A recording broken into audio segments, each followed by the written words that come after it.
보수파의 진보당 죽이기. 진보진영 방관 안 된다. 전지훈 편집위원. 얼마 전 재보선을 통해 진보당 강성희 의원이 국회로 들어간 다음부터 이 나라의 보수파 세력들 속에서 적색 공포와 히스테리가 서서히 커지고 있다. 국민의힘을 중심으로 이들의 달력과 시계는 종북통진당이 나라를 흔들고 있다며 목청을 높이던 2012에서 13년의 종북몰이 절정의 시절로 돌아가는 조짐이다. 2014년 통합진보당 강제 해산으로 치달았던 당시 종북몰이는 박근혜, 김기춘 체제의 핵심적 무기이자 통치 수단이었다. 이번에도 앞장서서 군부를 지피고 있는 것은 하루가 멀다 하고 특집 기획 기사들을 쏟아내고 있는 조선일보이다. 기사 제목과 단어들에서까지 흥분과 살떨림이 느껴진다. 경기동부연합, 이석기파, 강성주사파, 폭력혁명, 국가기관 시설 타격, 북한식 사회주의, 반국가단체, 내란 음모, 간첩. 진보당, 민주노총 건설노조를 엮어서 종북으로 낙인 찍는 것은 물론 각종 비리에 속을로 몰아가는 기사들이 이어지고 있다. 건설노조를 숙주로 삼고 있는 진보당 간부가 건설 현장에 이름을 올려놓고 돈을 뜯어갔으며 노조에 가입한 노동자에게 진보당 가입과 후원금 상납을 강요했다고 주장한다. 또 이석기 석방 시위 등에 참가하지 않으면 일거리를 주지 않는 식으로 노동자들을 협박했다고 한다. 근거가 불분명한 이 보도들에서 진보당과 건설노조 등은 파렴치한 괴물 집단처럼 그려진다. 이를 바탕으로 조선일보는 최근 사회적 관심과 공분을 일으킨 전세 사기 대책위에도 진보당과 민주노총이 올라탔다며 거부감을 부추겼다. 아무 상관이 없는 이상한 집단이 불순한 의도를 가지고 들어갔으니 걱정이 태산이라는 뉘앙스이다. 전세 사기 피해자들과 연대하기 위한 정당한 운동에 대해서 부정적 낙인을 찍으며 그 정당성을 깎아내리고 있다. 이번에 특히 보수파 세력이 강조한 것은 국회로 들어간 강성희 의원이 절차에 따라 유일하게 자리가 남아있는 상임위원회인 국회 국방위원회로 가게 되면 재앙적인 일이 될 것이라는 점이었다. 강성희가 국방위로 가서 국가 안보와 직결된 군사 기밀 정보들을 입수하면 북한에 넘길지도 모른다는 게 이들의 논리 구조였다. 미국의 도청은 선의로 믿어줄 수 있지만 진보당 의원은 결코 믿을 수 없다는 말이다. 강성희 의원이 국방위로 가게 되면 당장 큰일이 일어날 것 같은 분위기에 이런 기사와 사설과 칼럼들을 읽다 보면 강성희 의원이 테러리스트이거나 간첩이거나 시한폭탄과 같은 위험인물로 느껴질 정도였다.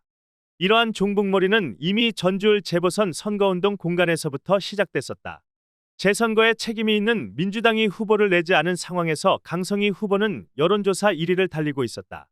그러자 국민의힘 후보만이 아니라 민주당에서 탈당한 일부 무소속 후보마저 현수막과 문자를 통해 공산주의, 간첩, 종북을 운운하는 색깔론으로 강성희 후보를 공격했다. 이런 종북몰이와 양당 구도, 언론의 외면 속에서도 강성희 후보가 2위와 큰 격차 속에 당선한 것은 여러 측면에서 의미 있었다. 일부 언론과 사람들은 종북으로 낙인 찍히고 강제 해산됐던 통합진보당의 정치적 부활이라고 그 의미를 짚었다. 한국 사회에서 다시는 제도 정치권으로 돌아올 수 없을 것 같았던 세력이 윤석열 정부가 종북몰이 시즌2를 시작하고 국민의힘이 종북 간첩단과의 전쟁을 선포한 상황에서도 낙인과 편견을 벗어날 수 있다는 가능성을 보여준 셈이다. 지금 동아시아와 한반도의 군사적 긴장이 어느 때보다 높아지고 있다는 것도 중요하다.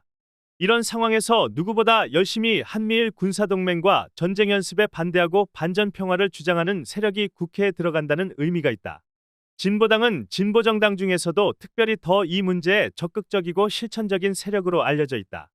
더구나 종북몰이가 만든 낙인과 편견을 벗겨놓고 보면 강성희 의원은 간첩이나 테러리스트가 아니고 비정규직 노동자 출신의 국회의원이다.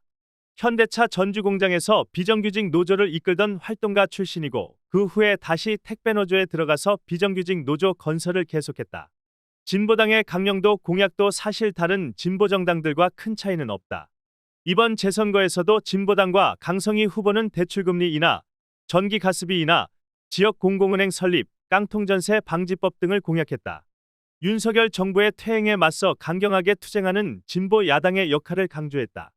이러한 진보당과 강성희 의원의 국회 진출은 제도권에서 위축되고 있던 진보정당들의 목소리와 연대의 힘을 강화하고 민주당을 왼쪽에서 압박하면서 윤석열 정부에게 큰 부담이 될 수 있다. 따라서 진보당과 강성희 의원을 겨냥한 집중적인 공격과 종북몰이 시즌2는 보수 세력의 위기의식을 보여주는 측면이 있다.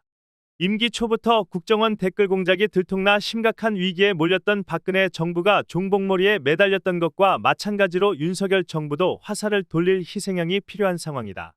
이에 따라 국민의힘과 조선일보의 집중적 견제와 공격을 받던 강성희 의원은 결국 국방위로 가지 못했다. 아쉽게도 이 과정에서 강성희가 국방위로 가면 왜 안 되나라는 다른 목소리는 족벌 언론은 물론 개혁 언론들에서도 거의 들리지 않았다. 현재 진보당과 강성희 의원에 대한 종북몰이를 비판하며 막아서는 움직임은 민주당은 물론 진보정당들에서도 잘 보이지 않고 있다. 진보정당과 좌파 진영 속에서는 다른 논란이 더 많았다. 예컨대 강성희 의원이 선거운동 과정에서 민주당의 후보를 안 내고 양보해서 고맙다는 현수막을 걸었다거나 종북몰이에 대응하는 웹자보에서 색깔론의 최대 피해자는 김대중이라고 썼다는 게 논란이 됐다. 이런 것이 진보정당의 독립성보다 민주당에 대한 무비판적 의존을 보여준다는 다소 납득하기 어려운 비판이었다. 물론 종북몰이가 진행되는 중이라도 상호 치열한 비판과 지적은 해야 한다. 다른 모든 정치 세력처럼 진보당도 장점과 잘한 일만이 아니라 단점과 문제점도 있다. 그런데 더 설득력 있고 생산적인 비판과 토론이 진행될 필요가 있다. 무엇보다 종북몰이에 함께 맞서며 목소리를 내는 것이 중요하다. 그런 것이 빠져 있으면 종북몰이 시즌1에서처럼 검찰과 헌법재판소가 통합진보당 강제 해산을 정당화하는 근거로서 진중권과 홍세와 같은 지식인들의 글을 인용하는 일이 다시 되풀이될 수 있다. 실제로 진보진영 일부 인사들이 국민의힘과 조선일보 등의 종북몰이에 선을 긋는 게 아니라 나도 진보당의 문제점과 내부 비리들을 알고 있다며 거들고 나서는 불길한 조짐이 있다. 윤석열 정부의 종북몰이 시즌2가 박근혜 정부의 종북몰이 시즌1의 재방송이 될지도 모른다. 당시 민주당뿐 아니라 진보정당들과 좌파 진영까지 침묵하고 방조하면서 종북몰이는 성공을 거두었고 박근혜 정부는 위기를 벗어났다. 그때 새겨진 낙인과 상처, 불신과 갈등의 씨앗은 아직까지도 민주진보 진영을 괴롭히고 있다.